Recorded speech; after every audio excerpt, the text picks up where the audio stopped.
Welcome Trinidad and Tobago to our News 4 report, a product of the Government Information Services Limited and the Ministry of Communications. I'm Joseph Lopez. Let's take a look at the headlines.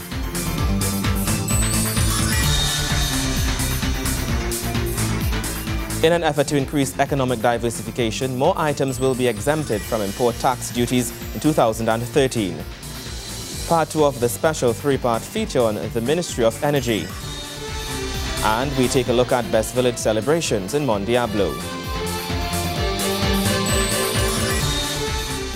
Citizens are being urged not to worry when it comes to giving Tobago full internal self-governance. This comes as Constitutional Amendment Bill Tobago 2012 was laid in Parliament by the People's Partnership Government. More in this report from Nikolai Edwards. There is nothing to fear and nothing to lose. This is the reassurance given by Prime Minister the Honourable Kamla Persad-Bissessar to the people of Trinidad and Tobago as she laid the Constitutional Amendment Tobago Bill 2012 in Parliament on Monday. The long-awaited bill will give Tobago full autonomy, which has been a desire of the people of the sister isle for approximately 123 years. The bill would be debated on January 16th, while the Tobago House of Assembly Amendment Bill is expected to be laid in the Parliament at a later date. However, even before the bill is debated, it is receiving a wide cross-section of support. Speaking to News 4, former diplomat and head of the public service, Tobagonian Reginald Dumas, says, quote, "I have urged Tobago self-government for years. I am entirely in favor of it. I would have to read the bill to see what it says, but in principle I am for it," end quote. There have also been several criticisms regarding the timing of the two bills.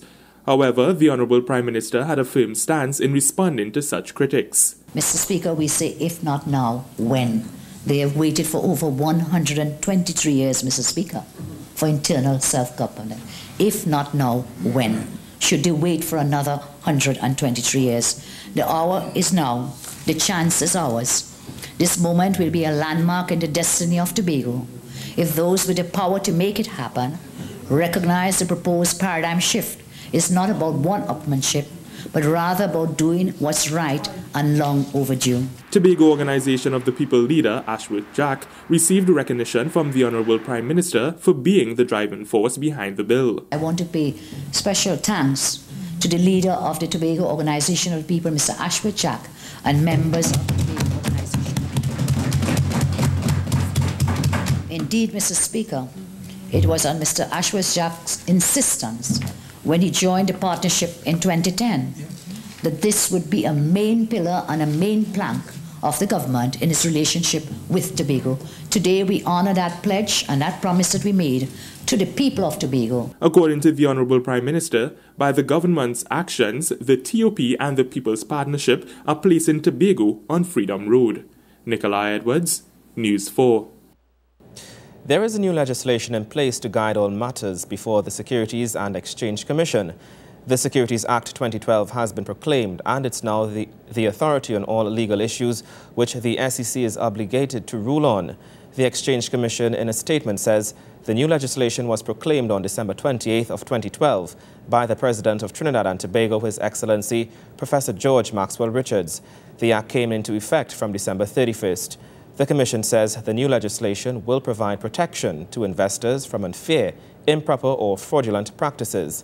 It adds that the Securities Act 2012 has been put in place to foster fair and efficient securities and confidence in the securities industry of Trinidad and Tobago. The legislation will also repeal and replace the Securities Industry Act of 1995. The SEC emphasizes that all matters which it was attending to before December 31st, 2012 will still be considered in accordance with the Securities Industry Act 1995. It explains that matters which came before the Commission from December 31st, 2012 onwards will be considered in accordance with the new Securities Act 2012. And in other news, the Trade and Industry Ministry is seeking to remove the import duties in several sectors, which is expected to benefit businesses from tourism to the oil and gas sector and agro-food processing industry. Trade and Industry Minister, the Honourable Vasant Bharath, raised the matter in the lower house as Parliament reconvened for the new year. A government motion to exempt certain duties from specified items has been presented by Trade, Industry and Investments Minister Vasant Bharath as Parliament reconvened this week. Through this, businesses involved in the agriculture and tourism sectors, as well as the oil and gas industry, will be exempted from duties. Minister Bharat says the exemption of duties is critical to the success of these sectors. The continuation of the import duty exemption regime is critical to the success of these sectors, Mr. Speaker. It should be noted that already the manufacturing sector currently enjoys duty exemptions under the third schedule of the Customs Act, Chapter 7805, and approximately 718 licenses have been issued to manufacturers since the passing of the resolution in January 2011 to present. Accordingly, Mr. Speaker, it is recommended that this resolution be passed in the House of Representatives to allow the Ministry of Trade, Industry and Investment to grant import duty concessions to 1. Approved agriculture, livestock, forestry and fisheries, 2. Approved hotels, 3. Approved mining purposes, and 4. Other approved purposes. So far, 111 licenses have been granted to businesses in the agri-sector. The minister says improvements to the trade policy will be available by the end of January this year. The continued exemption from import duties will foster new investment in agriculture via purchase of more machinery, more equipment, and will ultimately enhance the productivity and lead to increased production. Over the last 4 years, Mr. Speaker, for the period 2008 to 2010, the Ministry of Trade, Industry and Investment has granted 150 licenses for that period and for this particular sector, for this particular activity. And for the period 2011 to 2012 has granted 111 licenses for duty-free exemptions to be able to facilitate increased investment in the agriculture sector. Minister Bharat highlights that a removal of these taxes will aid the diversification of the economy away from the oil and gas sector. He notes one key area is the navigation of boats and sports. Informally, we receive between 1,200 and 1,500 yachts coming to Trinidad on an annual basis, even though we don't market it especially. By word of mouth, they know that Trinidad is geographically a strategic and safe haven to come, and they come. It's not because we go out there and we market it as a product that we've got. So we have a fabulous opportunity to formalize that arrangement and create a product and market a product that people will have value for. We have 350 companies operating directly in Trinidad and Tobago. We have 45 shipping lines, Mr. Speaker. Last year we had over 7,500 ships called to the ports of Trinidad and Tobago. So we already have an established activity that is very easy to press the button essentially and to expound it significantly. The exemption is expected to benefit companies pursuing business in the oil and gas sector, as importation of equipment will also see tax breaks, while exemptions will benefit the mining industry and its downstream sector in the cost of construction materials. Kimberly Ramkalawan, News 4. After the break, the Honourable Kevin Ramnarine talks about the future of the energy industry in Trinidad and Tobago. Stay with us.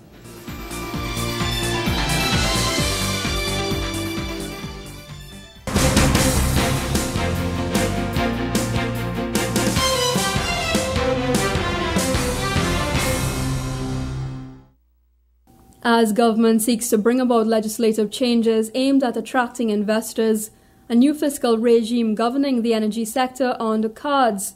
This comes on the heels of the recent positive report issued by international credit rating agency Standard & Poor's, which outlines the energy industry as the key to sustaining long-term growth prospects and provide revenue for government to maintain moderate levels of debt. In his interview with News 4, Energy Minister Kevin Ramnarine explains the paradigm shift the ministry is seeking to chart through a modernized fiscal regime as it moves to make Trinidad and Tobago more attractive to foreign investors.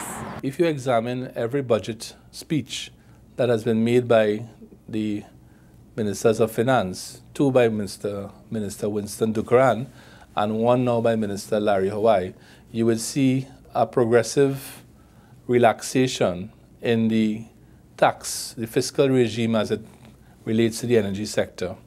And that is a movement towards becoming more competitive. Because 20 years ago, we did not have a level of competition for foreign capital, for international capital that we have right now. At present, we compete for investment with Colombia, we compete for investment with Brazil, and we compete for investment with the west coast of Africa, particularly Angola and Ghana. So we have to become more competitive. The fiscal regime that governs the energy sector is so critical. And I think what of course we are doing in 2013 with regard to that is very critical for the future of this country. This regime, while expected to offer incentives to possible investors tapping into new areas, targets achieving economic growth while at the same time maintaining the country's bottom line. We are trying to make our fiscal regime more competitive, while at the same time not compromise our existing revenue base. So it will mean that the new incentives will only apply to scenarios, for example, where a company decides to bring on new production. So it would not affect their existing production. And that is the general philosophy that we've been using, because we don't want to compromise in any way the revenue base of the Minister of Finance. And as to how this will apply to state-owned energy companies Petrotrin and Trinmar, Minister Ramnarine says working alongside investors will aid in bringing these companies back to optimum level. Petrotrin is subjected to all the tax laws that other companies are subjected to, so they will be expected to pay taxes in accordance with the law. And as you mentioned, the state enterprise sector, there are major milestones ahead for Petrotrin in the year 2013. One of those milestones being the completion, the long-awaited completion of the GOP, the Gasoline Optimization Program. And then, of course, there is the reactivation of the Southwest Soldado field, which has commenced and which will continue into 2013. And then there is the entire body of work to be done in Trinmar to bring Trinmar back to where its production levels should be. Trinmar was accustomed to producing over 35,000 barrels of oil per day as recent as 7 or 6 years ago. At present, it's producing 22,000 barrels of oil per day. And we believe that with the correct investment, we could bring it back to where it is supposed to be. But while these changes will redound to the benefits of citizens through fuel subsidies, Minister Ramnarine says a change in culture must occur to the way we view our dependence on the sector. Such level of high subsidies, he says, can only be sustained based on global market prices. We see CNG as being an essential component in the reduction of the fuel subsidy, which in the year 2012 stood at $4.4 billion Trinidad and Tobago dollars. In the final segment, Minister Ramnarine will outline some of the projects expected to be piloted this year, with the potential to positively impact the country's economic growth. We expect that the Mitsubishi dimethyl ether methanol plant will commence construction in late 2013. And this is an objective that we are working towards in this year. Kimberly Ramkalawan, News 4. Next, the Ministry of Sport pledges support to athletes preparing for Brazil 2016. Stay with us.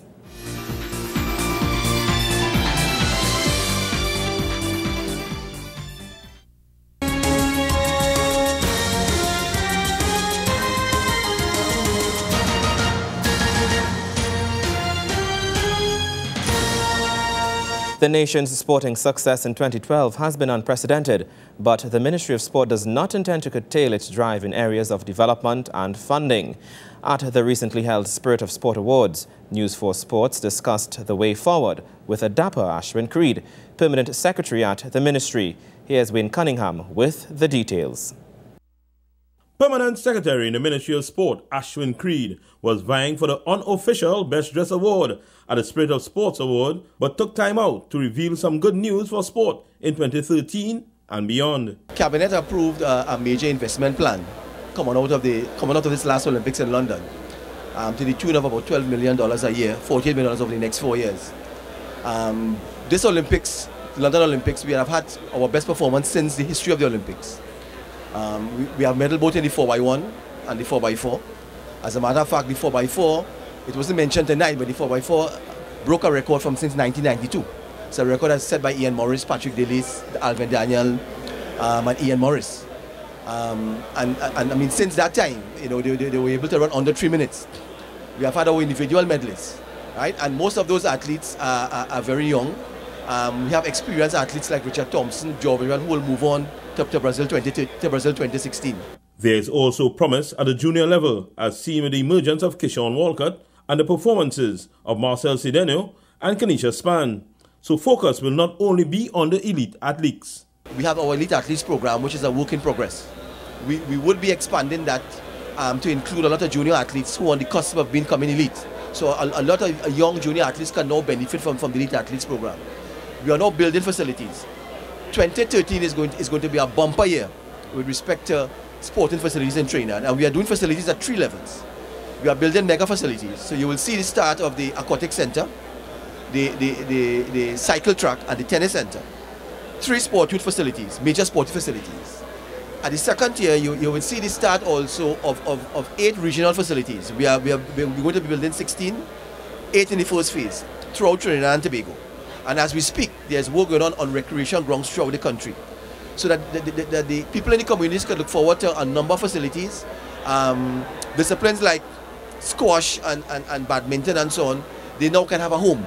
The ministry is aiming at total participation and has already initiated programs to achieve this goal. We also have a new program called Taking Sport to Rural Communities, where we go to these communities, we do the research, we find out exactly what the needs are, with respect to what specific sports they play in the communities. We provide the equipment, we provide the human resources, we try to build the capacity of people in the area, and that's a critical program to us. Mr. Creed also has some major goals regarding qualification for events at Brazil 2016. This year also saw the emergence of other sports, sailing, cycling, right? You know, cycling as there's a re-emergence of cycling through Jason Phillip. So it is my passion as a permanent secretary in sport, or being around in sport, to see a team sport qualify for the Olympics, right? And this is why we are focusing on the under-17 boys football team, which we feel, together with some of the under-20 boys, we feel could qualify for the next Olympics. We want to see also the women volleyball team qualify, right? And we want to see other team sports come to the fore. Wayne Cunningham, News 4 Sports. When we come back, the celebration to the life of Swami Vivekananda continues with a day of charity.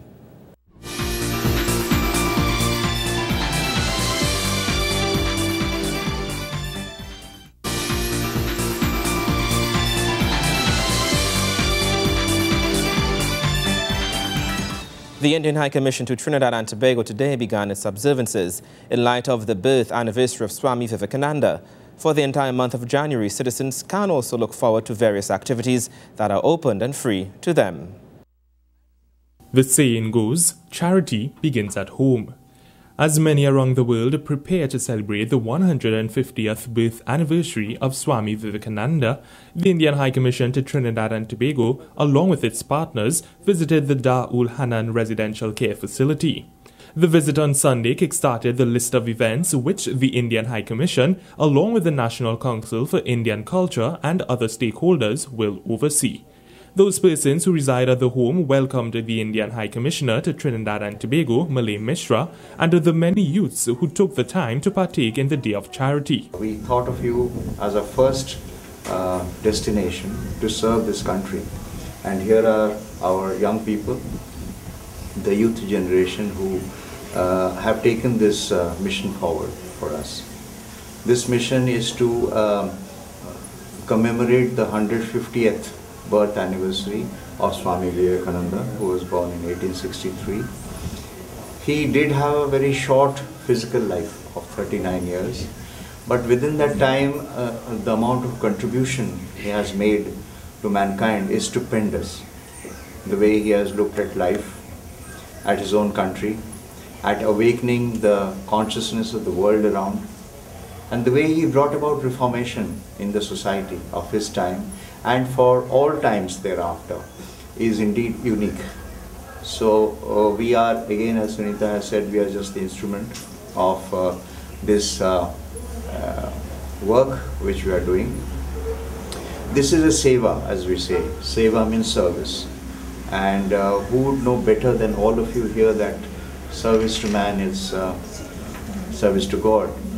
And that is the motto of our beginning, our activity. This is our first activity. We can call it our curtain raiser. The second secretary of the Indian High Commission, Mrs. Sunita Pajwa, spoke along similar lines, saying that carrying out such service was a form of happiness.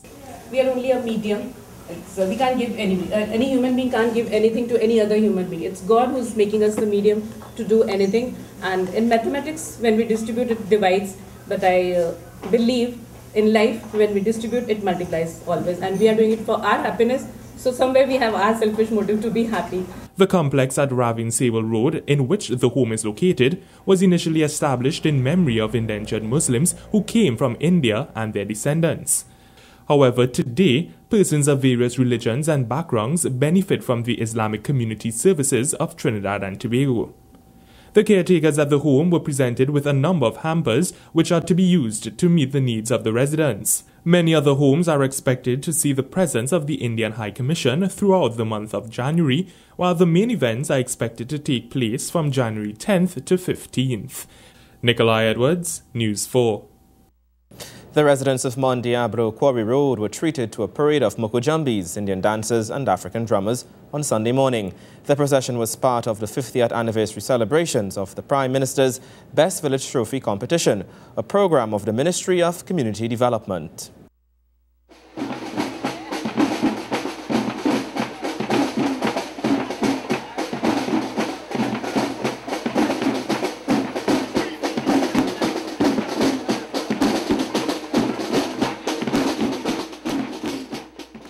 The parade along Quarry Road ended at the St. Martin de Porres RC Church, where the ministry hosted a Thanksgiving service to usher in the year of celebrations.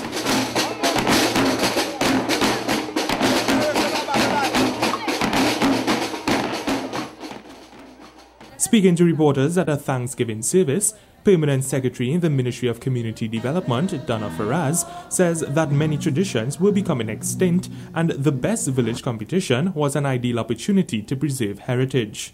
Let us get back. Let us not lose our traditions. Let us preserve, let us develop our folk art and traditions in all its multi-ethnic glory, in the colorful way that we as Trinidad and Tobago know how.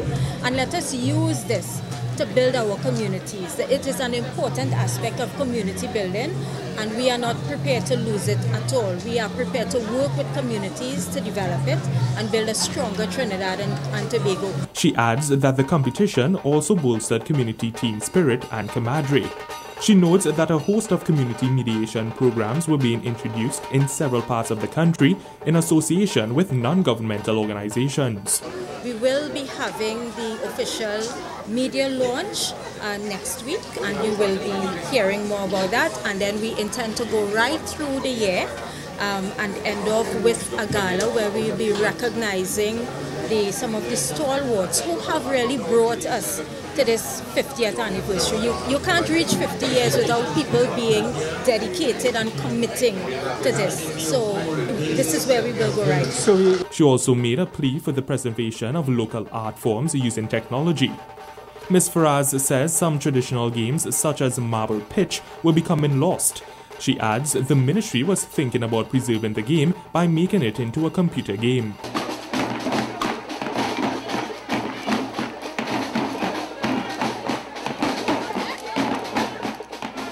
The Thanksgiving service continued with a symbolic offertory from the 9 categories of the competition, a dance by the Shashamane Cultural Ensemble, and closed with music from the La Divina Pastora Parang Group.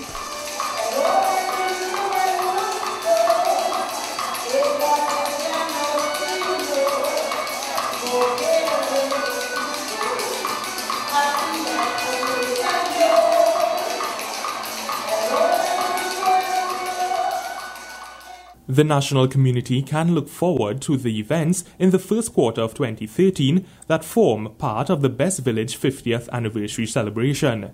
Nikolai Edwards, News 4. And that's how we wrap up our News 4 report, a product of the Government Information Services Limited and the Ministry of Communications. I'm Joseph Lopez. Thank you for watching.